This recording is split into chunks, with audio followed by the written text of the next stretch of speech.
সকাল সকাল একটা কাস্টমার মানে গাঁড় ঝুলিয়ে দিল। সিজন ছাড়া টোটোতে ইনকাম নাই। সব সময়কার সমান ইনকাম হয়? কেন হবে না? তুই তো মারা মেয়ে পেলেই ফ্রিতে চলে যাস, তোর কথা তো বাদ দে।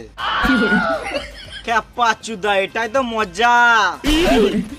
যা বিয়েটা হোক, সব কুটকুটি মরে যাবে।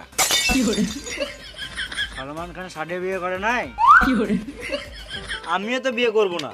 আমার আলাদা ট্যালেন্ট আছে। সুয়ারের বাচ্চা, ট্যালেন্ট আছে তো টোটোই কেন মাথায় চালাইছিস? বেশ, তোর কি ট্যালেন্ট আছে শুনি। আমার টোটোতে যেই বৌদি চাপে বুঝলি, আমি পটিলি। কালকে একটা বৌদি চেপেছিল, আমি যা সুন্দর সুন্দর কথা বললাম, বৌদি পটে গিয়েছিল। আমাকে তো ঘরেও ডাকছিল। আমার ক্যারেক্টার ভালো বলে আমি যাই নাই।